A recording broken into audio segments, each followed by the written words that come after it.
কি হয়েছে? চোখ ছানা বড়া কেন অমন? ওহো, আমার শাড়ির আঁচলটা একটু বেশি নিচে নেমে গেছে, তাই?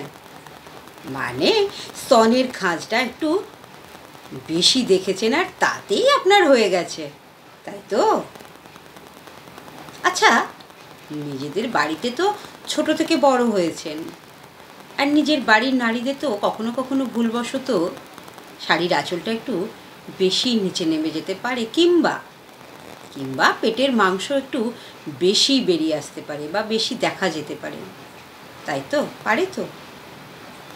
তখনও কি এমনই লোলুপ দৃষ্টি নিয়ে, এমনই জীবের লালা নিয়ে তাকিয়ে থাকেন? জানি থাকেন না, কারণ তারা আপনাদের বাড়ির মেয়ে মানুষ। অন্যের পরিবারের মেয়েদের বা নারীদের ভোগ্যবস্তু ভাবাই যায়, তাই তো? কি? আমার এত বড় সাহস যে আপনাদের বাড়ির নারীদের নিয়ে বা মেয়েদের নিয়ে বা মা বোনেদের নিয়ে এহেন কথা লিখছি, তাও আবার ফেসবুক পেজে এসে।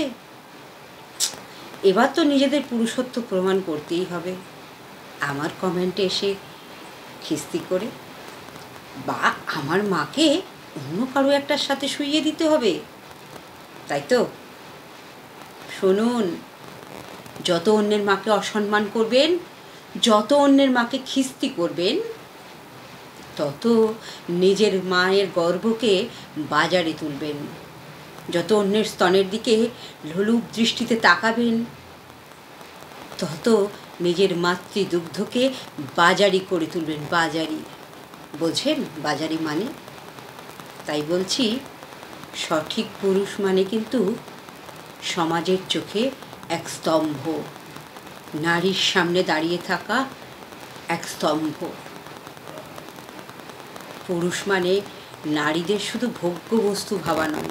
তাই বলছি, নিজেদের বিকৃত মানসিকতা ত্যাগ করুন, আমরাও পুরুষ বিদ্বেষ ছেড়ে দেব, জাস্ট ছেড়ে দেব।